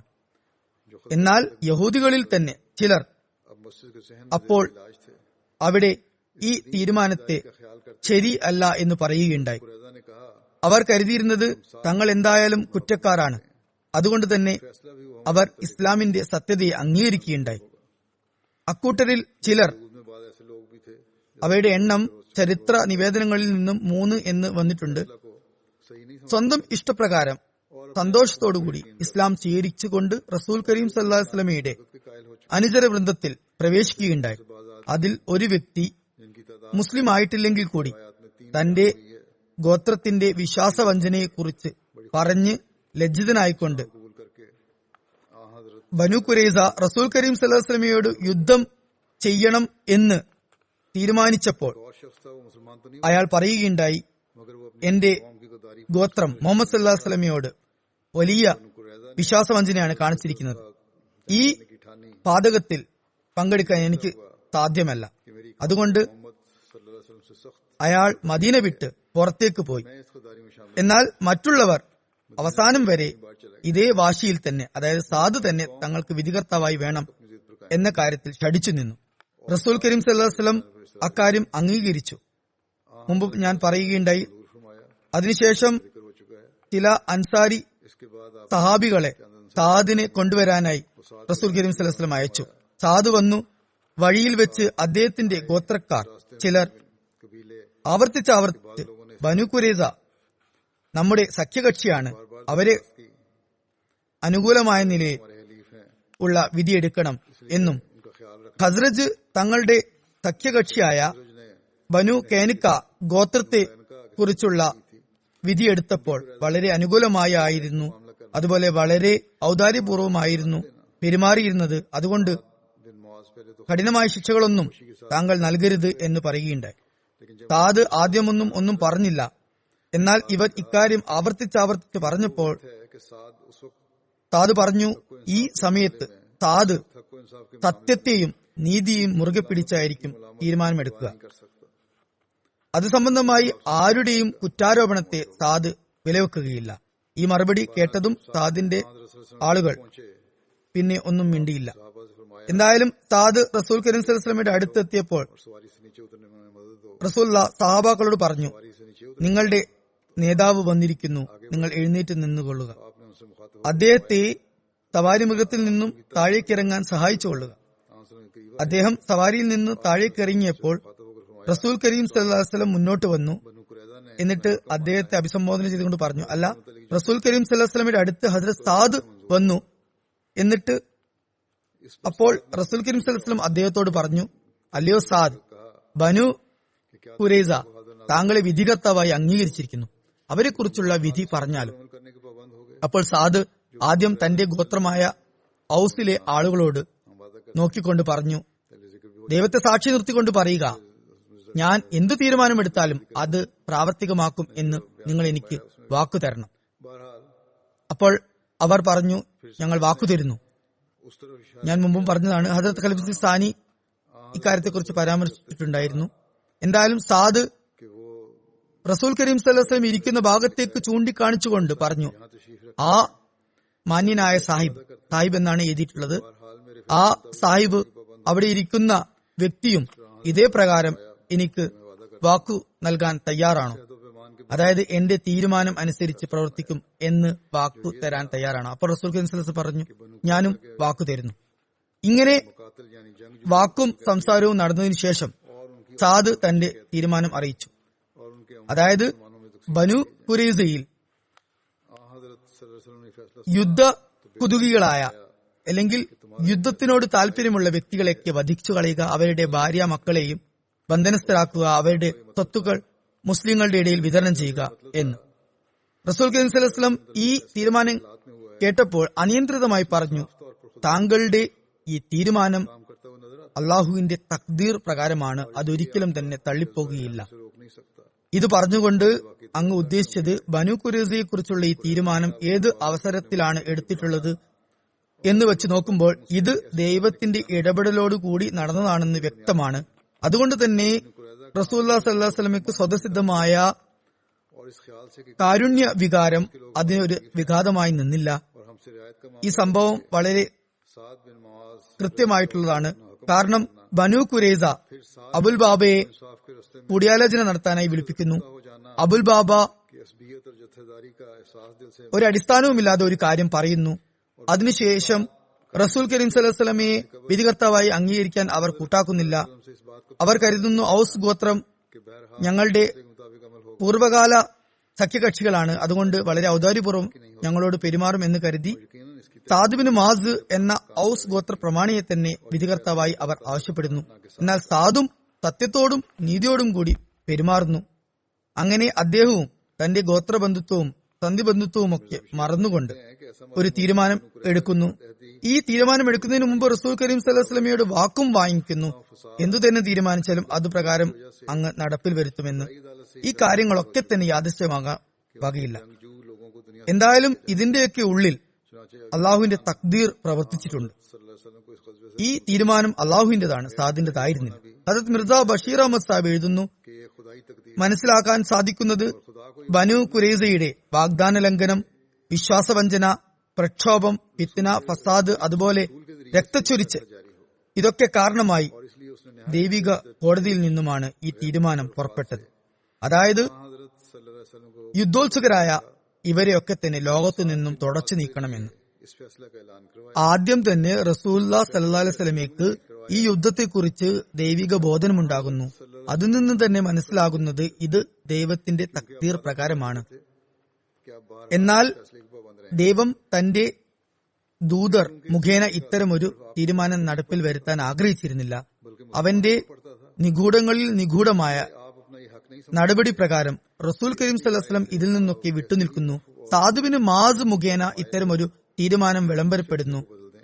അതുപോലെ റസൂൽ കരീം സല്ലല്ലാഹു അലൈഹി വസല്ലമയ്ക്ക് ഇതിൽ യാതൊരു ഇടപെടലുകളും നടത്താൻ സാധ്യമല്ലാത്ത വിധത്തിലായിരുന്നു ഈ തീരുമാനം എടുക്കപ്പെടുന്നത്. അതായത് ആദ്യം തന്നെ ഇക്കാര്യത്തിൽ അങ്ങയിൽ നിന്നും വാക്ക് വാങ്ങിക്കുന്നു. എന്തായാലും ഈ തീരുമാനത്തെ പാലിക്കാൻ റസൂൽ കരീം സല്ലല്ലാഹു അലൈഹി വസല്ലമയും ബാധ്യസ്ഥരായിരുന്നു. ഈ തീരുമാനം റസൂൽ കരീം സല്ലല്ലാഹു അലൈഹി വസല്ലമയുടെ വ്യക്തിത്വവുമായി മാത്രം ബന്ധപ്പെട്ടതായിരുന്നില്ല, മുഴുവൻ മുസ്ലിങ്ങളുമായി ബന്ധമുള്ളതായിരുന്നു. അതുകൊണ്ട് തന്നെ തന്റെ സ്വന്തം അഭിപ്രായം, അതുപോലെ കാരുണ്യം, പുറത്തുകൊടുക്കലും ഇതിൽ പ്രകടിപ്പിക്കുന്നതിൽ നിന്നും റസൂൽ കരീം സല്ലല്ലാഹു അലൈഹി വസല്ലം വിട്ടുനിൽക്കുകയുണ്ടായി. ഇത് ദൈവിക നടപടിയായിരുന്നു. അത് മാറ്റാൻ ആർക്കും തന്നെ സാധിക്കുമായിരുന്നില്ല. അതുകൊണ്ടായിരുന്നു റസൂൽ കരീം സല്ലല്ലാഹു അലൈഹി വസല്ലമയുടെ വായിൽ നിന്നും ഇപ്രകാരം വന്നത്, ഖദ് ഹകം തബി ഹുക്മില്ല, അതായത് അല്ലയോ സാദ്, താങ്കൾ അള്ളാഹുവിന്റെ തഖ്ദീറിന്റെ അടിസ്ഥാനത്തിലാണ് ഇത്തരം ഒരു തീരുമാനം എടുത്തിരിക്കുന്നത്. അത് ആർക്കും തന്നെ മാറ്റാൻ സാധിക്കുകയില്ല. ഇങ്ങനെ പറഞ്ഞ് റസൂലുള്ളാഹി സ്വല്ലല്ലാഹു അലൈഹി വസല്ലം മൂകനായിക്കൊണ്ട് അവിടെ നിന്നും എഴുന്നേറ്റ് മദീനയിലേക്ക് പോയി. അന്നേരം അങ്ങയുടെ ഹൃദയം വളരെയധികം നൊമ്പരപ്പെടുകയുണ്ടായി. കാരണം ഇക്കൂട്ടർ വിശ്വാസികളാകണമെന്ന് അങ്ങ് ഒരുപാട് ആഗ്രഹിച്ചിരുന്നു. എന്നാൽ തങ്ങളുടെ ദുശ്ചെയ്തികൾ കാരണം അവർ ദൈവിക ശിക്ഷയ്ക്ക് കുറിമാനമായിരിക്കുന്നു. ആ സമയത്താണെന്ന് തോന്നുന്നു റസൂലുള്ളാഹി സ്വല്ലല്ലാഹു അലൈഹി വസല്ലം വളരെ പ്രത്യാശയോടെ ഇപ്രകാരം പറയുകയുണ്ടായി, ഇവരിൽ കുറഞ്ഞത് 10 പേരെങ്കിലും, അതായത് സ്വാധീനമുള്ള 10 വ്യക്തികളെങ്കിലും വിശ്വാസികളാകുകയാണെങ്കിൽ ദൈവം ഇവരെ എല്ലാവരെയും എന്നെ വിശ്വസിക്കുന്നവരാക്കി മാറ്റുമെന്നും ഇവർ ദൈവശിക്ഷയിൽ നിന്ന് രക്ഷപ്പെടുമെന്നും എനിക്ക് പ്രതീക്ഷിക്കാമായിരുന്നു. എന്തായാലും അവിടെ നിന്നും വരുന്ന സമയത്ത് അങ്ങ് ഇപ്രകാരം കൽപ്പനയും നൽകി, ബനു ഖുറൈലയുടെ പുരുഷന്മാരെ വേറെയും അതുപോലെ സ്ത്രീകളെയും കുട്ടികളെയും ഒരുമിച്ച് വേറെയും മാറ്റി നിർത്തുക. അങ്ങനെ ഇരു കൂട്ടരെയും വേറെ നിർത്തിക്കൊണ്ട് മദീനയിലേക്ക് കൊണ്ടുവന്നു. 2 വെവ്വേറെ കെട്ടിടങ്ങളിൽ അവരെ ഒരുമിച്ച് കൂട്ടി. റസൂലുള്ളാഹി സ്വല്ലല്ലാഹു അലൈഹി വസല്ലമയുടെ കൽപ്പന പ്രകാരം സഹാബാക്കൾ പലരും സ്വയം പട്ടിണിയിലായിരുന്നു. എന്നിട്ടും അവർ ബനു ഖുറൈലക്കാർക്ക് കഴിക്കാനായി ഒരുപാട് പഴങ്ങളും ഫലവർഗ്ഗങ്ങളും കൊണ്ടുവന്നു. ഇപ്രകാരം എഴുതിയിരിക്കുന്നു, രാത്രി മുഴുവൻ യഹൂദികൾ പഴങ്ങൾ കഴിക്കുന്നതിൽ വ്യാപൃതരായിക്കൊണ്ടിരുന്നു. 2-ാം നാൾ രാവിലെ സാദുവിനും മുആദിനും തീരുമാനം നടപ്പിൽ വരുത്തേണ്ടിയിരുന്നു. 2-3 സജ്ജരായ ആളുകളെ ഇക്കാര്യത്തിനായി റസൂലുള്ളാഹി സ്വല്ലല്ലാഹു അലൈഹി വസല്ലം നിശ്ചയിച്ചു. എന്നിട്ട് അവിടെ അടുത്തു തന്നെ ഒരിടത്ത് റസൂൽ കരീം സല്ലല്ലാഹു അലൈഹി വസല്ലമയും തങ്ങി. കാരണം വിധി നടപ്പിൽ വരുത്തുമ്പോൾ അങ്ങയുടെ മാർഗനിർദ്ദേശം ആവശ്യമായി വന്നാൽ താമസിയാതെ തന്നെ അത് ലഭ്യമാക്കണമായിരുന്നു. അപ്രകാരം അതുകൊണ്ടായിരുന്നു ചെയ്തിരുന്നത്. കൂടാതെ ഏതെങ്കിലും അപരാധിയെ സംബന്ധിച്ച് ആർക്കെങ്കിലും അപ്പീൽ, ദയാഹർജി നൽകണമെങ്കിൽ ഉടൻ തന്നെ അത് വേണ്ട വിധം കൈകാര്യം ചെയ്യേണ്ടതും ഉണ്ടായിരുന്നു.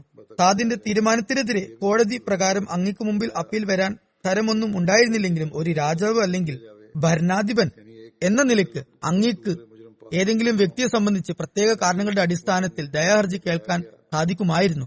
അങ്ങനെ ഓരോ കുറ്റവാളികളെയും വെവ്വേറെ കൊണ്ടുവന്ന് സാദുബിന് മുആദിന്റെ തീരുമാനപ്രകാരം വധിക്കുകയാണ് ഉണ്ടായത്. ബനു ഖുറൈലയുടെ സംഭവത്തെക്കുറിച്ച് ചില അമുസ്ലിം ചരിത്രകാരന്മാർ അങ്ങേയറ്റത്തെ അധിക്ഷേപത്തോടെ റസൂൽ കരീം സല്ലല്ലാഹു അലൈഹി വസല്ലമയ്ക്ക് മേൽ കടന്നാക്രമണം നടത്തുന്നുണ്ട്. ഏതാണ്ട് 400 യഹൂദികൾക്ക് വധശിക്ഷ നടപ്പിലാക്കിയ കാരണത്താൽ അങ്ങേ നൗദുബില്ല അക്രമകാരിയും അരും കൊലപാതകിയുമായ ഒരു ഭരണാധികാരിയായി അവർ മുദ്ര ചാർത്തുന്നു. എന്നാൽ നമ്മുടെ ഒരു ഗവേഷകൻ ഇതിൽ ഗവേഷണം നടത്തിയിട്ടുണ്ട്. അതുപ്രകാരം 16-17 യഹൂദിമാർ മാത്രമേ വധിക്കപ്പെട്ടിട്ടുണ്ടായിരുന്നുള്ളൂ. എന്തായാലും ഇക്കാര്യം കൂടുതൽ ഗവേഷണ സാധ്യതകൾ ഉള്ളതാണ്. 100 എന്നും 400 എന്നും 1000 എന്നും 900 എന്നും രേഖപ്പെടുത്തിയിട്ടുണ്ട്. എന്തായാലും നിശ്ചിത സംഖ്യ ഇല്ലാത്തതിനാൽ കൂടുതൽ ഗവേഷണം ആവശ്യമാണ്. ഇനി 400 ആളുകളാണ് ഉണ്ടായിരുന്നെങ്കിൽ കൂടി വെറും മതവിദ്വേഷത്തിന്റെ അടിസ്ഥാനത്തിൽ മാത്രമാണ് ഇത്തരം ആക്ഷേപങ്ങൾ എന്ന് വ്യക്തമാണ്. ഇസ്ലാമിനെയും ഇസ്ലാമിന്റെ സ്ഥാപകരെയും കുറിച്ച് ചരിത്രം എഴുതിയ പാശ്ചാത്യ സംസ്കാരം നേടിയവർ പോലും ഇക്കാര്യത്തിൽ നിഷ്പക്ഷവും സ്വതന്ത്രവുമല്ലാത്ത രീതിയിൽ കാര്യങ്ങൾ അവതരിപ്പിച്ചിരിക്കുകയാണ്. അവരും ഇപ്രകാരം ആരോപണങ്ങൾ ഉന്നയിക്കുന്നു. ഹദരത്ത് മിർസ ബഷീർ അഹമ്മദ് സാഹിബ് എഴുതുന്നു, ആദ്യമായി ഈ ആരോപണത്തിന് മറുപടിയായി പറയാനുള്ളത് ബനു ഖുറൈലയെ കുറിച്ച് എടുത്ത ഈ തീരുമാനത്തെ അതിക്രമമായി ചിത്രീകരിക്കുന്നുവെങ്കിൽ ഇത് സാദുവിനും മുആദിന്റെ തീരുമാനമായിരുന്നു.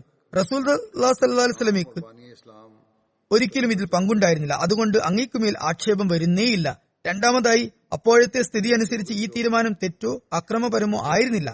മൂന്നാമതായി, റസൂലുള്ളാഹി സ്വല്ലല്ലാഹു അലൈഹി വസല്ലമയുടെ തീരുമാനം കൽപ്പിക്കുന്നതിന് മുമ്പ് തന്നെ ഇതുപ്രകാരം പ്രവർത്തിക്കണമെന്ന് സാദ് വാഗ്ദാനം ചെയ്യിപ്പിക്കുകയുമുണ്ടായി. നാലാമതായി, ഈ തീരുമാനത്തെ കുറ്റവാളികളും അംഗീകരിച്ചതുമാണ്. അവർ അതിനെ ആക്ഷേപിച്ചിട്ടുമില്ല, മറിച്ച് ദൈവവിധിയാണ് ഇത് എന്ന് അവർ കണക്കാക്കി. അതുകൊണ്ട് തന്നെ റസൂലുള്ളാഹി സ്വല്ലല്ലാഹു അലൈഹി വസല്ലമയ്ക്ക് അക്കാര്യത്തിൽ അനാവശ്യമായി ഇടപെടേണ്ട യാതൊരു കാര്യവും ഉണ്ടായിട്ടില്ല.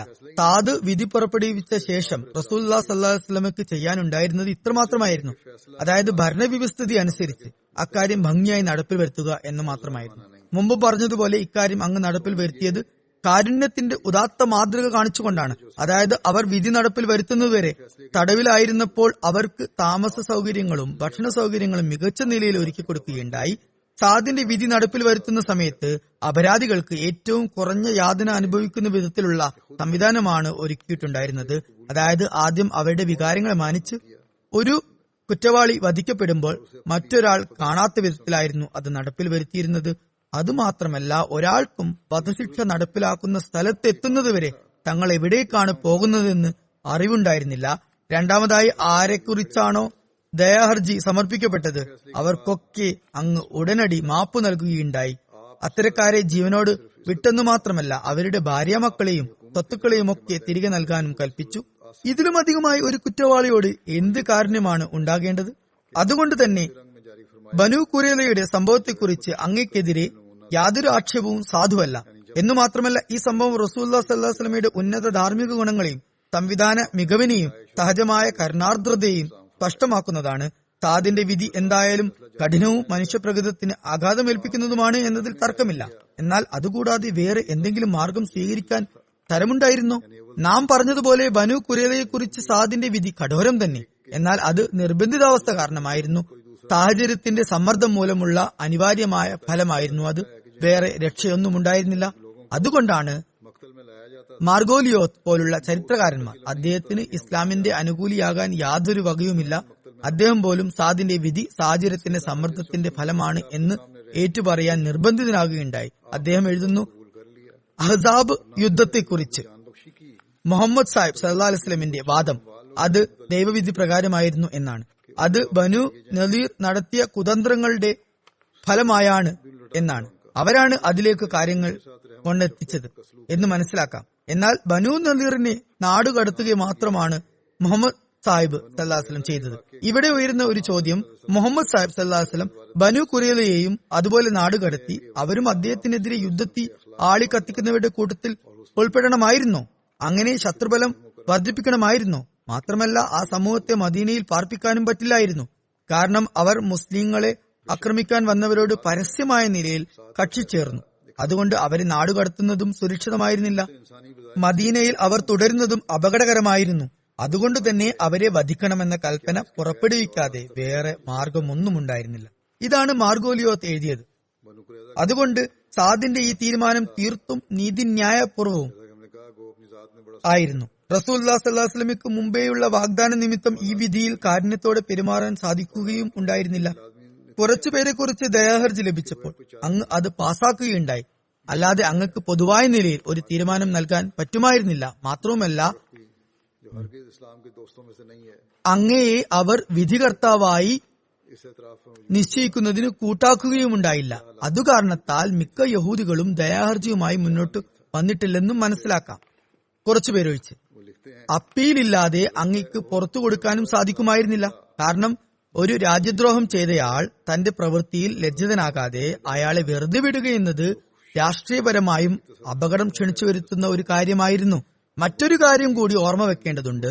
യഹൂദികളും റസൂലുള്ളാഹി സ്വല്ലല്ലാഹു അലൈഹി വസല്ലമയും തമ്മിൽ ആദ്യമുണ്ടായ ഉടമ്പടി പ്രകാരം ഒരു നിബന്ധന നിലവിലുമുണ്ടായിരുന്നു. അതായത് യഹൂദികൾക്കെതിരെ കുറ്റം തെളിയിക്കപ്പെട്ടാൽ അതിന്റെ തീരുമാനം അവരുടെ തന്നെ ന്യായപ്രമാണ പുസ്തകത്തിന്റെ ആധാരത്തിലായിരിക്കും എടുക്കുക എന്നത് മുമ്പേ നിബന്ധനയിലുണ്ടായിരുന്നു. അതുകൊണ്ട് തന്നെ ചരിത്രത്തിൽ നിന്നും മനസ്സിലാകുന്നത് റസൂലുള്ളാഹി സ്വല്ലല്ലാഹു അലൈഹി വസല്ലം യഹൂദികളുടെ കാര്യത്തിൽ എപ്പോഴും മൂസയുടെ പ്രമാണമനുസരിച്ചായിരുന്നു വിധിച്ചിരുന്നത്.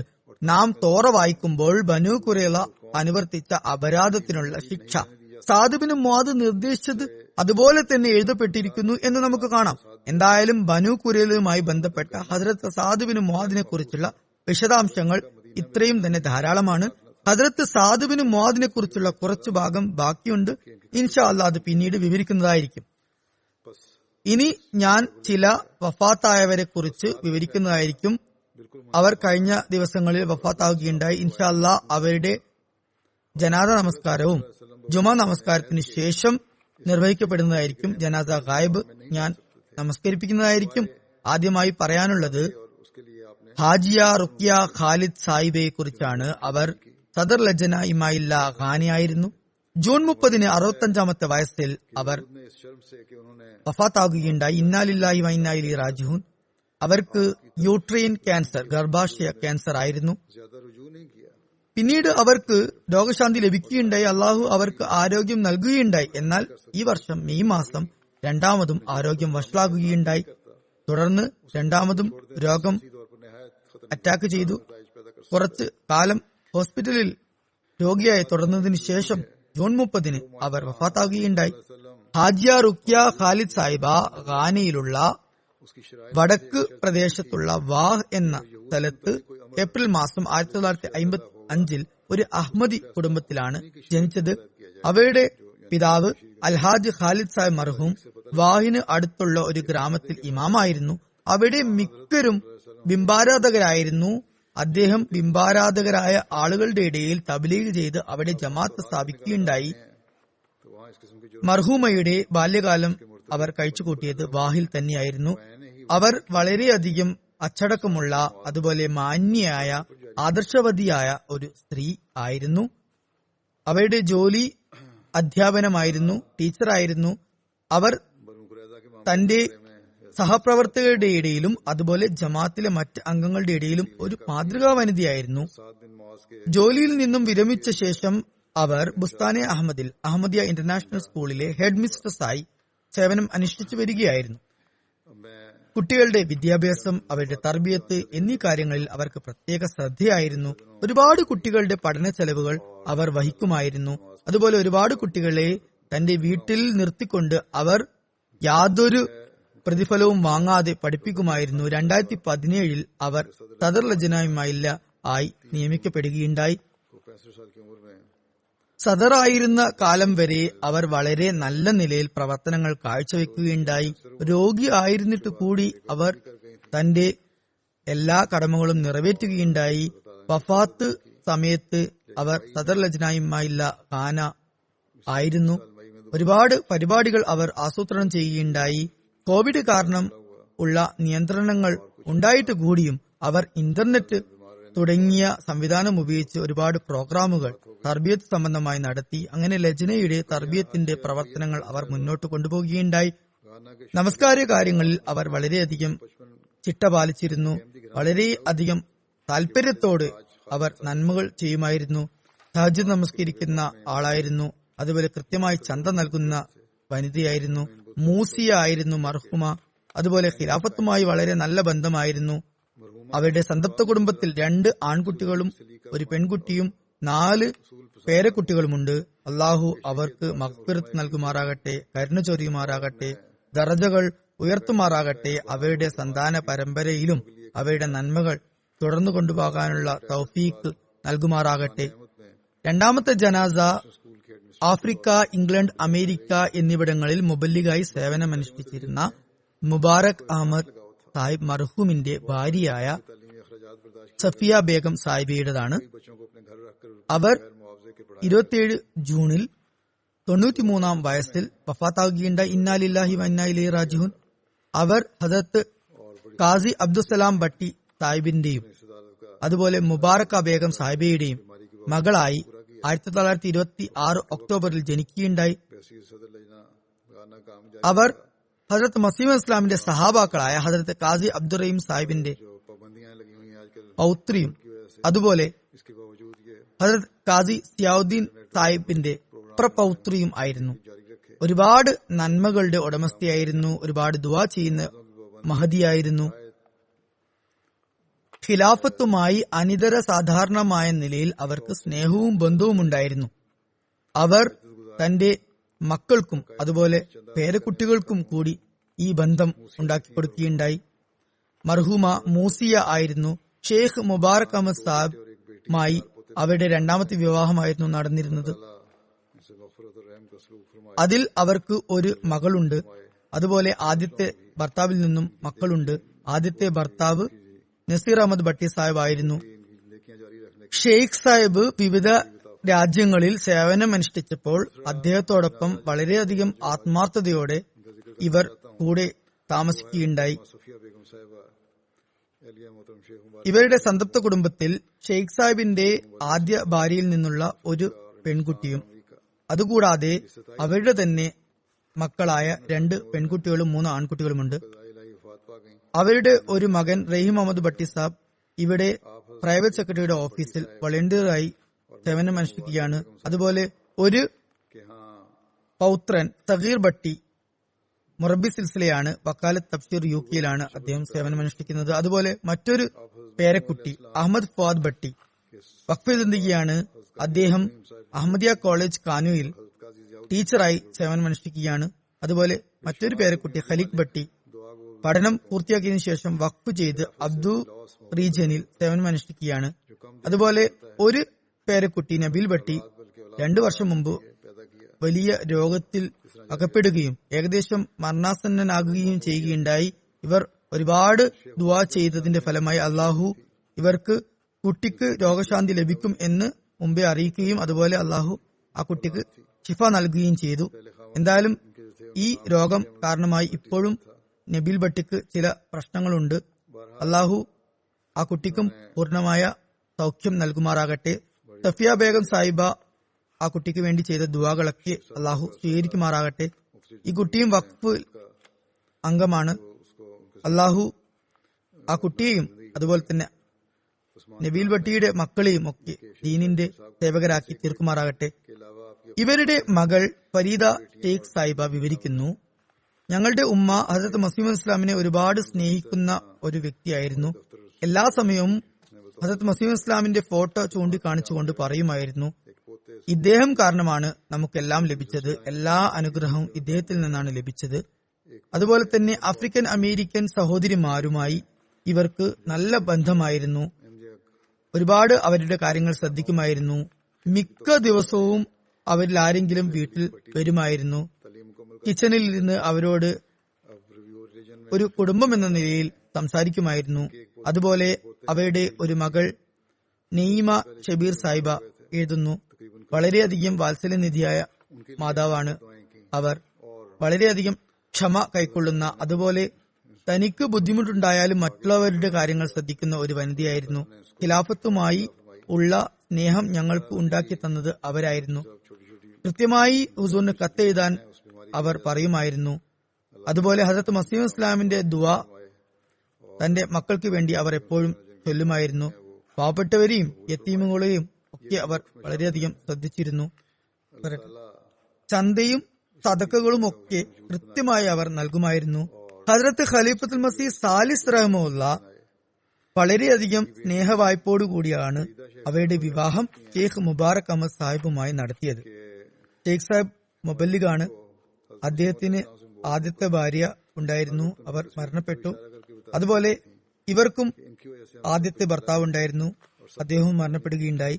ഹസ്രത്ത് ഖലീഫത്തുൽ മസീഹ് സാലിസ് ഈ ബന്ധം നടത്തുമ്പോൾ ഷെയ്ഖ് സാഹിബിന്റെ ഒരു ജമാഅത്തി സേവനത്തെ കുറിച്ച് പറഞ്ഞുകൊണ്ട് അതിൽ സന്തോഷം പ്രകടിപ്പിച്ചുകൊണ്ട് പറയുകയുണ്ടായി, ഞാൻ താങ്കൾക്ക് ഒരു സമ്മാനം നൽകുന്നതാണ്. അങ്ങനെ നൽകിയ സമ്മാനമായിരുന്നു സഫിയ ബേഗം സാഹിബ്.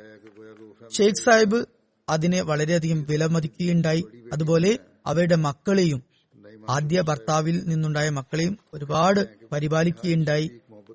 അവരുടെ ഭർത്താവ് യുവത്വത്തിൽ തന്നെ മരണപ്പെട്ടതായിരുന്നു. അവരുടെ കാര്യങ്ങളും ഷെയ്ഖ് സാഹിബ് വളരെയധികം നല്ല നിലയിൽ നോക്കുകയുണ്ടായി. ഇവരുടെ മൂത്ത മകൻ ഷമീം ഭട്ടി സാഹിബ് എന്റെ കൂടെ സ്കൂളിലും കോളേജിലും ഒക്കെ പഠിച്ചതാണ്. അതുകൊണ്ട് എനിക്കും അറിയാം ഷെയ്ഖ് സാഹിബ് ഇവരെയൊക്കെ വളരെ നല്ല നിലയിൽ നോക്കുകയുണ്ടായി, തന്റെ കടമ കൃത്യമായി നിറവേറ്റുകയുണ്ടായി. എന്നാൽ അതുപോലെ സഫിയ ബേഗം സാഹിബയും ഷെയ്ഖ് സാഹിബിന്റെ കൂടെ കർമ്മരംഗത്ത് ഫീൽഡിൽ നിൽക്കുകയും ഒരു വഖഫ് സിന്ദഗിയുടെ ഭാര്യയുടെ എല്ലാ കടമകളും, അത് വളരെ ചുരുക്കം മുബല്ലിഗുമാരുടെ ഭാര്യമാർ മാത്രമേ ഇത്തരത്തിൽ കടമകൾ പൂർണ്ണമായും നിറവേറ്റുന്നുള്ളൂ, വളരെ കൃത്യമായി നിർവഹിക്കുകയുണ്ടായി. അവർ എല്ലാ കടമകളും നിറവേറ്റുകയുണ്ടായി. അതിഥി സൽക്കാര പ്രിയയായിരുന്നു. അതുപോലെ ഒരിക്കലും ഒരു പരാതിയും പറഞ്ഞിരുന്നില്ല. ഒരുപാട് ദുആ ചെയ്യുന്ന ഒരു ആളായിരുന്നു. ജമാഅത്തിലെ വ്യക്തികൾക്ക് വേണ്ടി ദുആ ചെയ്യുമായിരുന്നു. ഷെയ്ഖ് സാഹിബിന്റെ കീഴിലുണ്ടായിരുന്ന മുബല്ലിഗുമാരെയും അതുപോലെ അവരുടെ കുടുംബങ്ങളെയും ഒക്കെ നല്ല നിലയിൽ കണ്ടിരുന്നു. അതുപോലെ ഖിലാഫത്തിൽ വന്നതിനു ശേഷമാണ് എനിക്ക് അവരുമായി കൂടുതൽ ബന്ധമുണ്ടായത്, പരിചയമുണ്ടായത്. ഖിലാഫത്തിൽ അങ്ങേയറ്റം ആത്മാർപ്പണം ചെയ്യുന്ന, വളരെ അപൂർവമായി കണ്ടുവരുന്ന ആത്മാർത്ഥത പ്രകടിപ്പിക്കുന്ന ഒരു വ്യക്തിയായിരുന്നു അവർ. അള്ളാഹു അവർക്ക് ദർജകൾ ഉയർത്തുമാറാകട്ടെ. അവരുടെ വംശ പരമ്പരയിൽ ജമാഅത്തും ഖിലാഫത്തുമായുള്ള വിശ്വസ്തതയും കൂറും വർദ്ധിപ്പിക്കുമാറാകട്ടെ. അടുത്ത ജനാസ അലി അഹമ്മദ് സാബ് റിട്ടയർഡ് മൗലവി വഖഫ് ജദീദിന്റേതാണ്. ജൂൺ 18 86 വയസ്സിൽ അദ്ദേഹം വഫാത്താകുകയുണ്ടായി. ഇന്നാലില്ലാഹി വ ഇന്നാ ഇലൈഹി റാജിഊൻ. അദ്ദേഹത്തിന്റെ പിതാവ് ഹദരത്ത് മിയാ അല്ലാ ദത്ത സാഹിബ് ഹദരത്ത് മസീഹ് ഇസ്ലാമിന്റെ ഒരു സഹാബിയായിരുന്നു. അദ്ദേഹം 1903 ഹദരത്ത് മസീഹ് ഇസ്ലാം ജഹലം വന്ന സമയത്ത് തന്റെ ഗ്രാമത്തിൽ നിന്നും 10-12 മൈലുകൾ കാൽനടയായി വന്നുകൊണ്ട് ഹുസൂറിന്റെ കയ്യിൽ ബയത്ത് ചെയ്ത വ്യക്തിയാണ്. 1965 അദ്ദേഹം വഖഫ് ചെയ്യുകയുണ്ടായി. 1967 മുതൽ 2008 വരെ ഏകദേശം 41 വർഷം സിന്ധിലും പഞ്ചാബിലും പല ജമാഅത്തുകളിലും അദ്ദേഹം സേവനമനുഷ്ഠിച്ചു. നൂറുകണക്കിന് കുട്ടികളെയും അതുപോലെ വലിയവരെയും ഒക്കെ അദ്ദേഹം ഖുർആൻ പഠിപ്പിച്ചു. അദ്ദേഹത്തിന്റെ തബ്ലീഗ് പ്രവർത്തനങ്ങളും ദുആകളും ഫലമായി ഒരുപാട് സത്യാത്മാക്കൾ ജമാഅത്തിൽ വന്നു ചേരുകയുണ്ടായി. അവർക്ക് അതിനുള്ള തൗഫീഖ് ലഭിക്കുകയുണ്ടായി. മർഹൂം മൂസിയായിരുന്നു. സന്തപ്ത കുടുംബത്തിൽ ഭാര്യയെ കൂടാതെ 2 പെൺകുട്ടികളും 3 ആൺകുട്ടികളുമുണ്ട്. അദ്ദേഹത്തിന്റെ മൂത്ത മകൻ അബ്ദുൽ ഹാദി താരിഖ് സാഹിബ് മൊറബി സിൽസില ഖാനയാണ്. അവിടെ ഇന്റർനാഷണൽ ജാമിയ അഹമ്മദിയിൽ 7 വർഷമായി ടീച്ചറായി അദ്ദേഹം സേവനമനുഷ്ഠിക്കുന്നു. ഇപ്പോഴുള്ള സാഹചര്യം പ്രകാരം അദ്ദേഹത്തിന് തന്റെ പിതാവിന്റെ ജനാസയിലോ ഖബറടക്കത്തിലോ പങ്കെടുക്കാൻ സാധിക്കുകയുണ്ടായില്ല. അതുപോലെ അദ്ദേഹത്തിന്റെ 2 സഹോദര പുത്രന്മാരും മൊറബി സിൽസിലകളാണ്. 3 പേരക്കുട്ടികളും ഖുർആൻ ഹാഫിലീങ്ങളാണ്. മഗ്ഫൂർ അഹമ്മദ് മുനീബ് സാഹിബ് വഖഫ് ജിന്ദഗി മൊറബി സിൽസില, അദ്ദേഹം ഇവിടെ കേന്ദ്രത്തിലാണ് ഇപ്പോൾ സേവനമനുഷ്ഠിക്കുന്നത്. അദ്ദേഹം പറയുന്നു, മൗലവി സാഹിബ് വഖഫ് ജിന്ദഗി മൊറബി മൊല്ലിമിങ്ങൾക്ക് ഒരു വലിയ മാതൃകയാണ്. വളരെ മിതഭാഷിയും അതുപോലെ കണ്ണുകൾ കീഴ്പോട്ടിടുന്ന ഒരു വ്യക്തിയും അതുപോലെ തന്റെ ജോലി കൃത്യമായി ചെയ്യുകയും മറ്റുള്ളവരുടെ കാര്യത്തിൽ അനാവശ്യമായി ഇടപെടാതിരിക്കുകയും ചെയ്യുന്ന ഒരു വ്യക്തിയായിരുന്നു. വിനയാന്വിത പ്രകൃതനായിരുന്നു. മറ്റുള്ളവരോട് പുഞ്ചിരിയോടുകൂടി ഇടപെടുന്ന ഒരു വ്യക്തിയായിരുന്നു. ഖിലാഫത്ത് കാര്യം വരുമ്പോൾ വളരെയധികം തന്റെ ഇടത്തോടുകൂടി പ്രവർത്തിക്കുന്ന വ്യക്തിയായിരുന്നു. അതുപോലെ ആരോടെങ്കിലും ദേഷ്യപ്പെടുകയാണെങ്കിൽ തന്നെ ആ വ്യക്തിയെ വളരെയധികം വേദനയോടുകൂടി കാര്യങ്ങൾ പറഞ്ഞു മനസ്സിലാക്കുമായിരുന്നു. വളരെയധികം മിതമായി ചെലവഴിക്കുന്ന വ്യക്തിയായിരുന്നു. അതുപോലെ ഇന്നും മൗലവി സാഹിബിന്റെ വിദ്യാർത്ഥികളായ കുട്ടികൾ അദ്ദേഹത്തിന്റെ തൽപെരുമാറ്റവും അദ്ദേഹത്തിന്റെ സ്നേഹവായ്പകളും മറക്കാതെ സൂക്ഷിക്കുന്നുണ്ട്. അള്ളാഹു അദ്ദേഹത്തിന്റെ ദർജകൾ ഉയർത്തുമാറാകട്ടെ. അതുപോലെ അദ്ദേഹത്തിന്റെ മക്കൾക്കും വംശപരമ്പരക്കും ഇതേ ഗുണങ്ങളൊക്കെ തന്നെ സ്വായത്തമാക്കാനുള്ള തൗഫീഖ് നൽകുമാറാകട്ടെ. അടുത്ത ജനാസ ബഹുമാനപ്പെട്ട റഫീഖ ബീബി സാഹിബയുടേതാണ്. അവർ ബഷീർ അഹമ്മദ് ജോഗർ സാഹിബ് ഏദിപൂർ ജില്ല നാർവാലിന്റെ ഭാര്യയായിരുന്നു. 22 മെയ്ക്ക് അവർ വഫാത്താകുകയുണ്ടായി. ഇന്നാലില്ലാഹി വ ഇന്നാ ഇലൈഹി റാജിഊൻ. അവരുടെ കുടുംബത്തിൽ അഹമ്മദിയത്ത് അവരുടെ പിതാമഹനായ ഹസ്രത്ത് മലിക് സർദാർ ഖാൻ ഡോഗർ സാഹിബ് നമ്പർദാർ വഴിയാണ് വന്നത്. അദ്ദേഹം സഹാബിയായിരുന്നു. അവരുടെ മകൻ റിയാസ് അഹമ്മദ് ഡോഗർ സാഹിബ് എഴുതുന്നു, ഞങ്ങൾക്ക് ഓർമ്മ വെച്ചതു മുതൽ അവർ വളരെയധികം നമസ്കാര കാര്യത്തിൽ ശ്രദ്ധ ചെലുത്തുന്ന തഖ്വ കൈക്കൊള്ളുന്ന വ്യക്തിയാണ്. നമസ്കാരം, നോമ്പ് ഇത്യാദി കാര്യങ്ങൾ വളരെയധികം കൃത്യനിഷ്ഠതയോടെ അവർ പാലിച്ചിരുന്നു. ഒരുപാട് സൂറത്തുകൾ അവർക്ക് മനഃപ്പാടമായിരുന്നു. രാവിലെ പാലെടുക്കുന്ന സമയത്ത് അവർ അധികവും സൂറ തഗാബുൻ തിലാവത്ത് ചെയ്തുകൊണ്ടിരിക്കുമായിരുന്നു. 5 നേരം നമസ്കാരം വളരെ കൃത്യമായി അനുഷ്ഠിക്കുന്ന വ്യക്തിയായിരുന്നു. എല്ലാ നമസ്കാരത്തിനു മുമ്പും 1-2 പേരക്കുട്ടികളെ എന്തായാലും തന്റെ കൂടെ നമസ്കാരത്തിനായി നിർത്തുമായിരുന്നു. അങ്ങനെ കുട്ടികൾക്കും നമസ്കാരത്തിനോടുള്ള താല്പര്യം ജനിപ്പിക്കുമായിരുന്നു. നമസ്കാരത്തിന് ശേഷം ഒരുപാട് നേരം മുസല്ലയിൽ ഇരുന്ന് തസ്ബീഹ് ചൊല്ലുമായിരുന്നു. അതുപോലെ ഉറക്കെ തിലാവത്തും ചെയ്യുമായിരുന്നു. വീട് മുഴുവൻ അവരുടെ തിലാവത്തിന്റെ ശബ്ദം കേൾക്കുമായിരുന്നു. ഒരുപാട് സൂറത്തുകൾ അവർക്ക് മനഃപ്പാടമായിരുന്നു. ഖിലാഫത്തുമായി അവർക്ക് അങ്ങേയറ്റത്തെ സ്നേഹവും അങ്ങേയറ്റത്തെ ആത്മാർത്ഥതയുമായിരുന്നു. ഖലീഫയുടെ ദുആകൾ സ്വീകരിക്കപ്പെടും എന്ന് അവർക്ക് വലിയ വിശ്വാസമായിരുന്നു. അവർ ജനങ്ങളോട് വളരെ അഭിമാനത്തോടുകൂടി പറയുമായിരുന്നു, എന്റെ മകൻ മുറബിയാണ്, അതുപോലെ എന്റെ പേരക്കുട്ടിയും മുറബി ആകുകയാണ്, എന്റെ മകളുടെ മകനും മുറബിയാണ്.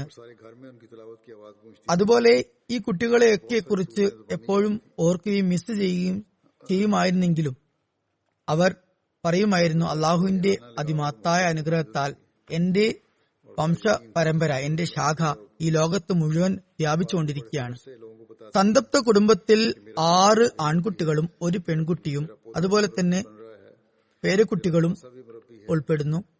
അവരുടെ ഒരു മകൻ റിയാസ് അഹമ്മദ് ഡോഗർ സാഹിബ് തൻസാനിയയിൽ സേവനമനുഷ്ഠിക്കുകയാണ്. ഇന്നത്തെ ഈ സാഹചര്യത്തിന്റെ അടിസ്ഥാനത്തിൽ ഫീൽഡിലുള്ള തിരക്കുകളുടെ കാരണമായി അദ്ദേഹത്തിന് ജനാസയിലോ ഖബറടക്കത്തിലോ പങ്കെടുക്കാൻ സാധിക്കുകയുണ്ടായില്ല. അള്ളാഹു അവർക്ക് സബറും അതുപോലെ ധൈര്യവും നൽകുമാറാകട്ടെ. അവരുടെ ഒരു പേരക്കുട്ടി അദിൽ അഹമ്മദ് ഡോഗർ പാകിസ്ഥാനിൽ മൊറബി ആയി സേവനമനുഷ്ഠിക്കുകയാണ്. മറ്റൊരു പേരക്കുട്ടി അസീസം അയാസ് അഹമ്മദ് ഡോഗർ ജാമിയ അഹമ്മദിയ ഇന്റർനാഷണൽ ഗാനയിൽ ദർജ ഖാംസയിലുള്ള വിദ്യാർത്ഥിയാണ്. അള്ളാഹു മർഹൂമയോട് മഗ്ഫിറത്തോടും റഹ്മത്തോടും കൂടി പെരുമാറട്ടെ, ദറജകൾ ഉയർത്തുമാറാകട്ടെ. അവരുടെ സന്താന പരമ്പരയ്ക്കും ഈ നന്മകൾ മുന്നോട്ട് കൊണ്ടുപോകാനുള്ള തൗഫീക്ക് നൽകുമാറാകട്ടെ. അതുപോലെ തന്നെ ഞാൻ മുമ്പ് ഉള്ള ഖുതുബകളിൽ പറഞ്ഞ വ്യക്തികളുടെയും ജനാസ നമസ്കരിപ്പിക്കുന്നതാണ്. നിലവിലുള്ള സാഹചര്യം കാരണം അവരുടെ ജനാസ നമസ്കരിപ്പിക്കാൻ പറ്റിയിരുന്നില്ല. അവരിൽ നാസർ അഹമ്മദ് സയ്യിദ് സാഹിബ് ഉണ്ട്, അതുപോലെ ഗുലാം മുസ്തഫ സാഹിബ് ഉണ്ട്, അതുപോലെ ഡോക്ടർ തഖിയുദ്ദീൻ സാഹിബ് ഉണ്ട് ഇസ്ലാമാബാദിലുള്ള, അതുപോലെ സുൽഫിക്കാർ സാഹിബ് മുറബി ഇന്തോനേഷ്യയും ഉണ്ട്. അള്ളാഹു എല്ലാവരോടും മഗ്ഫിറത്തോടും റഹ്മത്തോടും കൂടി പെരുമാറട്ടെ.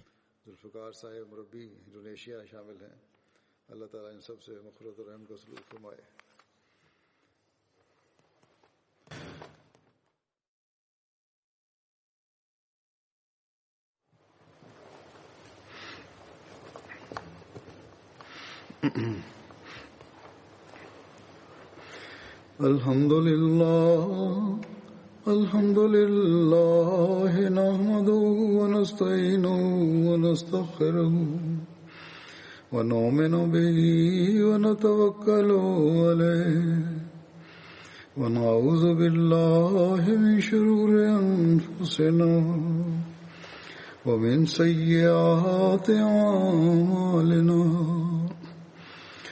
من يهده الله فلا مضل له ومن يضلل فلا هادي له ونشهد أن لا إله إلا الله ونشهد أن محمدا عبده ورسوله.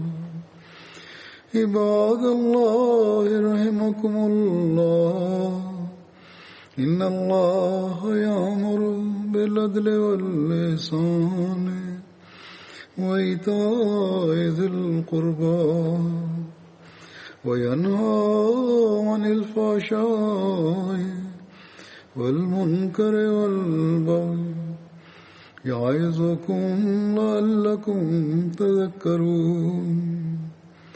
اذكروا الله يذكركم وادعوه يستجب لكم ولذكر الله أكبر.